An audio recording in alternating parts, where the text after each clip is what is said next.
Nicola, welcome to the podcast. Thank you for coming on. Thank you for having me. How did you get into the fenestration world? Well, I started my life at university. I did a civil engineering degree. I went away travelling for a few months, and my dad at the time owned a company called SGO in Glasgow. It was part of the SGO network in the UK. So, on return from travelling, I went in to help him for a few months, and that few months ended into years. And I think because of the engineering background that I had, certainly the sort of flair for drawings and doing customized work, it really appealed to me and I really enjoyed it. I enjoyed, the interaction with customers. And I thought, this isn't too bad a business to be in. And that's how I kind of stayed there for the time that I did. Right. So, SGO, what does that stand for? So SGO stands for Stained Glass Overlay. Right. I don't know if you know the background about SGO, and it's actually quite poignant this year because it's 50 years since SGO formed or originated. It started as a small company.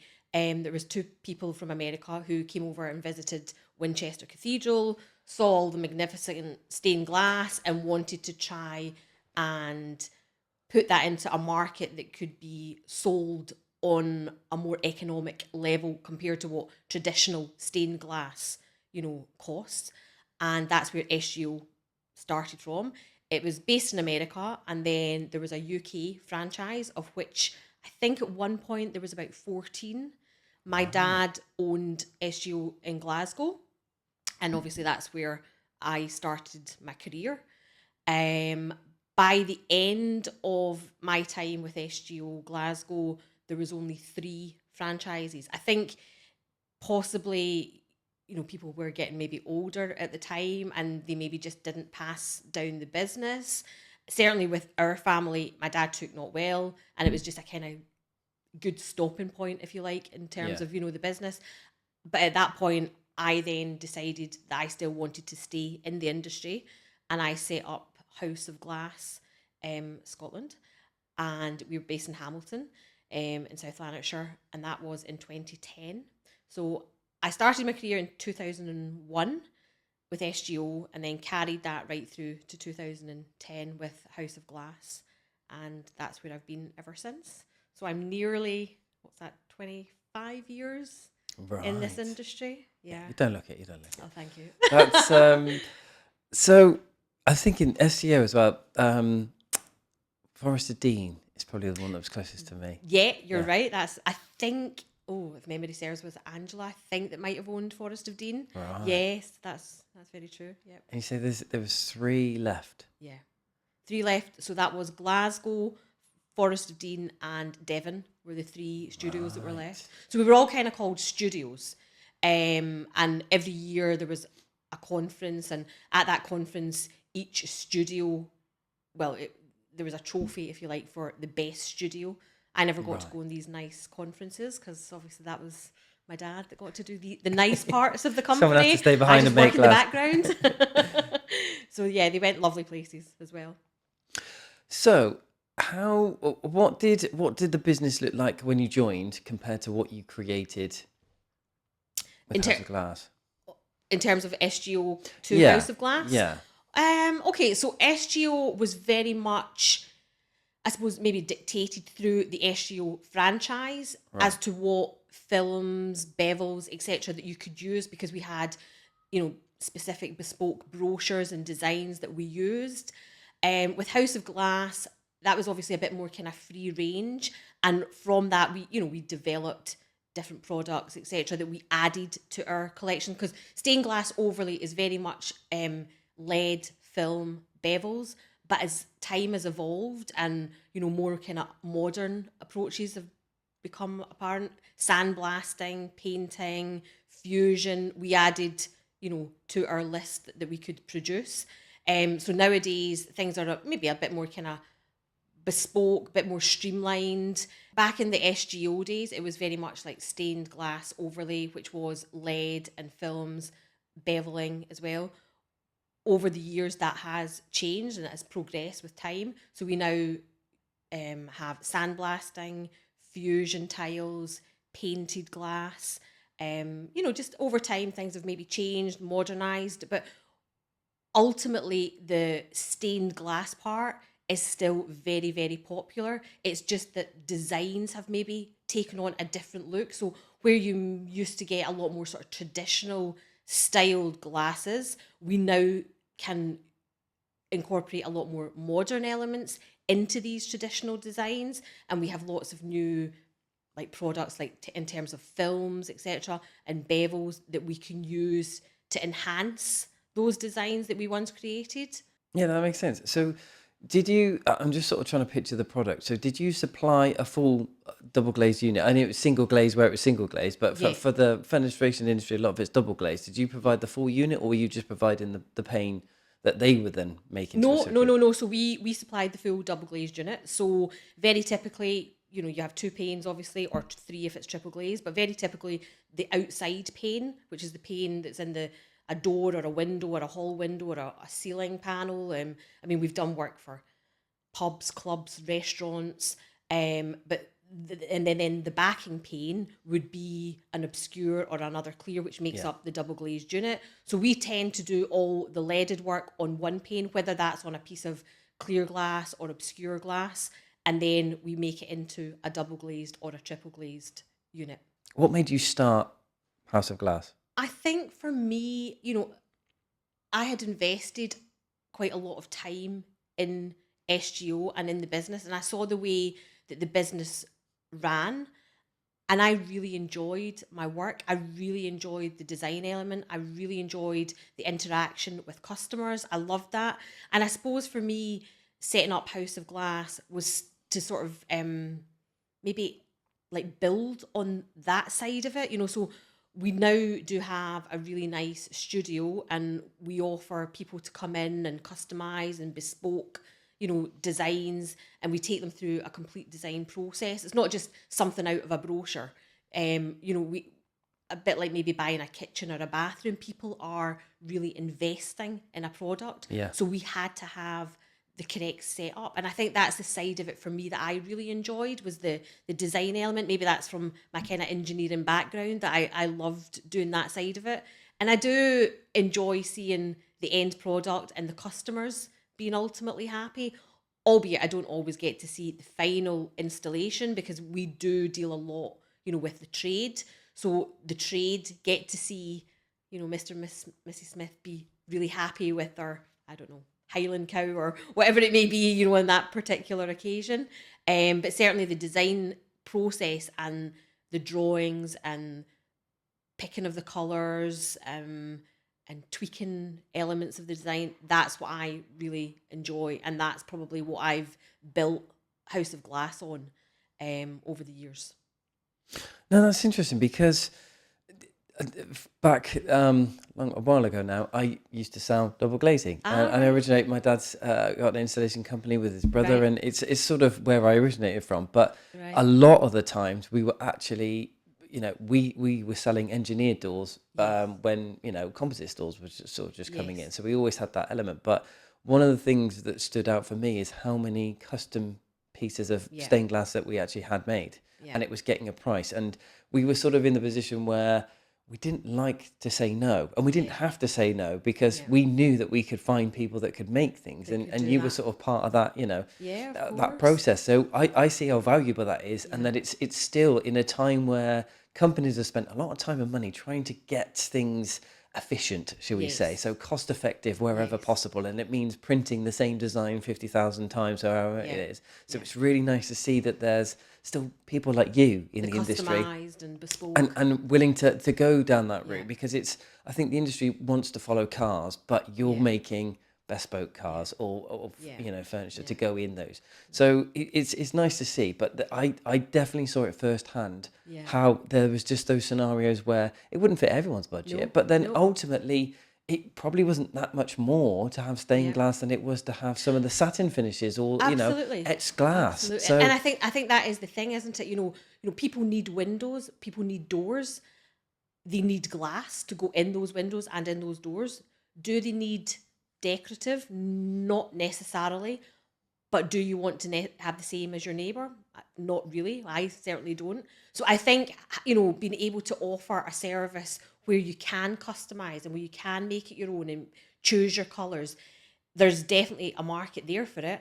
And, particularly with like doors and side panels and top lights, people want to be different from everybody else on the street. And I think as well, like, it's your main eye-catching feature of a house, isn't it? Yeah. So people like to go, oh yeah, that one with a nice sunburst, or that one, oh yeah, with a nice roses, whatever, you prefer yourself. And then that then leads on to other projects in the house, whether it be maybe a painted splashback. We do that in kitchens.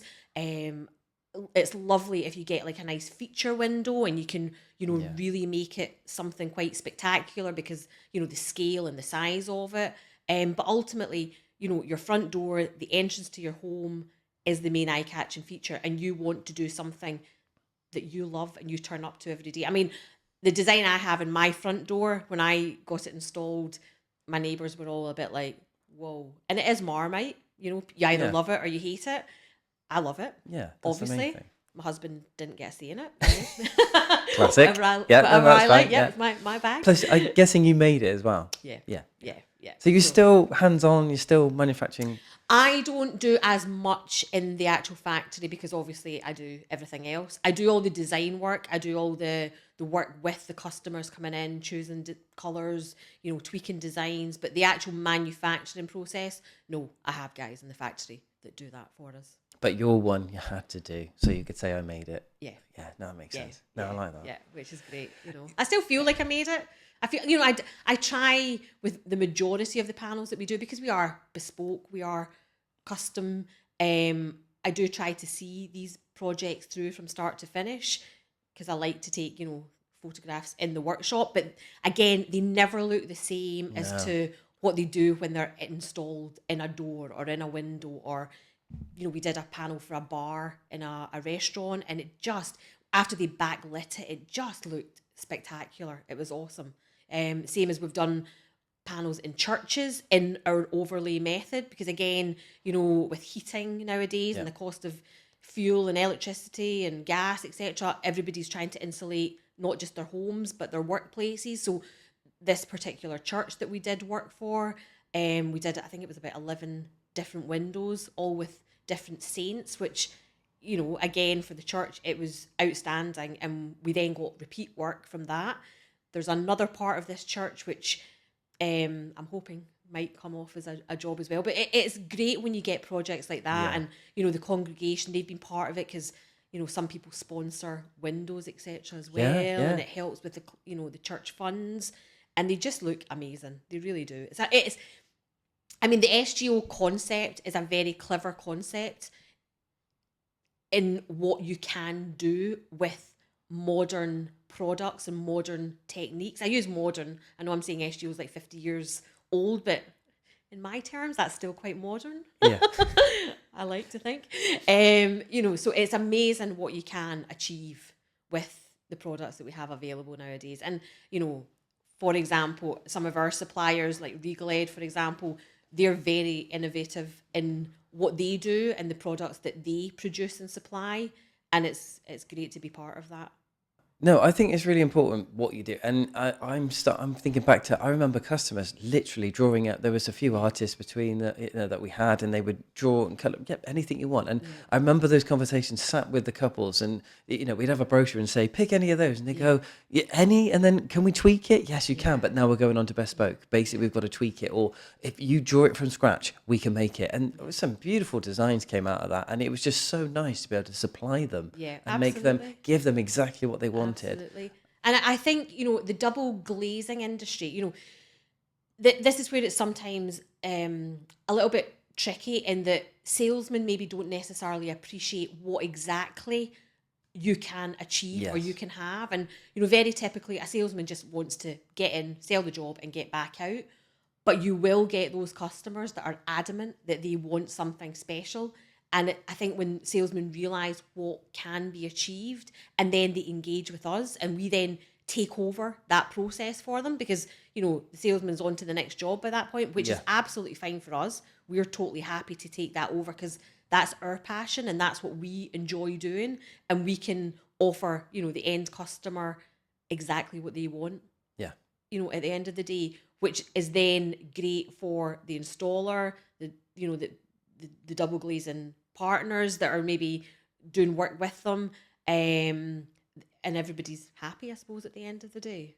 Actually, no, you're right as well, because just the fact that we were able to come in and say, yes, it's an option, you can have Yeah. it. Let's just double check that, the budget's there and everything. Right, we've crossed that bridge. But, Absolutely. even if they didn't go down that route, I think just being able to say, like, you're interested, Yeah. exactly like you say, there were some people that just say, no, can't do that, no, can't do that. And Yeah. that's not what people No. want to hear. They want to say, yes, you can do Can do that. it. I'm going to need to get a price and it's going to take an extra day or so, but let's do it. Let's work it out. And then you can tell me if it's feasible. Yeah. And that's what they wanted to know because, like you say, it's important to them. A door is, I used to separate it out. You could install windows and doors in the whole house. The front door needs some Oh, thought. yeah. You need to sleep on it. You need to make sure you get this right Absolutely. because you don't do this very often. Yeah. Most people can quite easily say, I want that window to open on that side Yeah.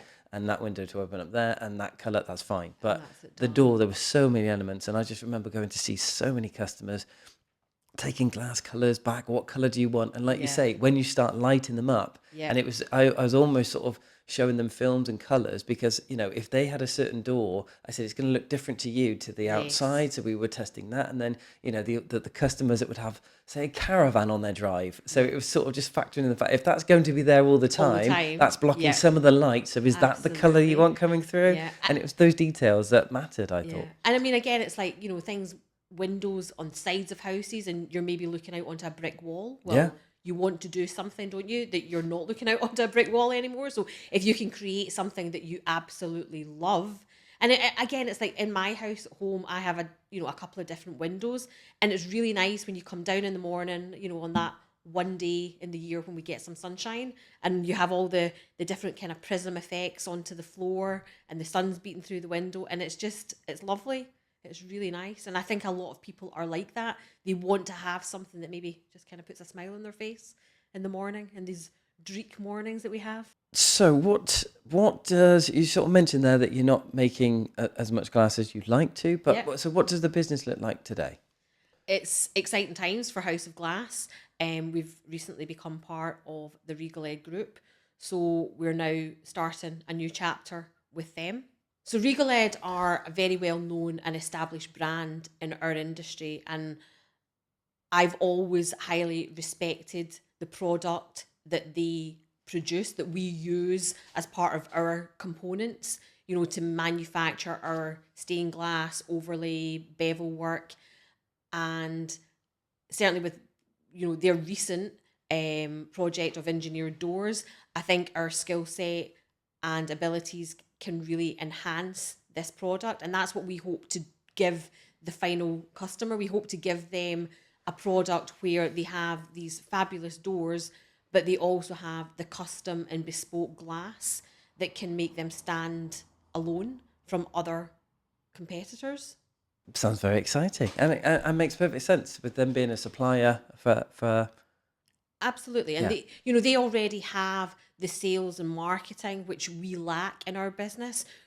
We're not very good at that kind of side of it. So RegaLead are so well known and such a fabulous brand, everything that they're building. I think what we do will only enhance that. So, Nicola, that's quite a journey. Yeah. There's Did you three. need highs or lows? That was one thing Yeah. that So, again, so there's three questions now. Here we go. yeah. So, in all of that journey, is there a low point that sticks out for you? A low point. Probably like most people nowadays, unfortunately, COVID for me. And it wasn't, I know everybody in industry will have been affected. I probably took it a bit personally in that, we are a small team. So the guys that work for me are like family. Yeah. And we had no business. We had literally had to close down like most people did. We had nothing coming in. So ultimately, I couldn't afford not to put my guys, on anything but furlough. And that was really quite heartbreaking because the guys that I've had working for me have been with me a long time. And, at that point, you're thinking, am I going to come back from this? What's it going to look like? Are we going to be able to produce, manufacture? We just did not know what was going to happen. And it was just the most demoralizing and heartbreaking time that I think I hope that I'll ever have in business. Yeah, I think you're right there. A lot of people. Yeah. Yeah, definitely. You know. Flip side, is there a high point that's except for you? So with the products and the designs that we do, there's numerous high points for me because depending on designs that we've created over the years. But one of them that really stands out for me, and this may sound a bit odd in what I'm going to tell you here, is I got an inquiry from a customer who had a blind customer and they wanted to come in to see the product, right? Right. And I thought, wow, okay, what am I going to do here? And what evolved from that was that this lady wanted to have one of her dogs replicated in stained glass overlay for her front door. I don't ever forget the name of the dog. It was Sapphire, was what she was called. And you know, it was heartbreaking and both emotionally amazing at the same time because that lady came in and we had worked from a photograph and we were beyond specific in what we did.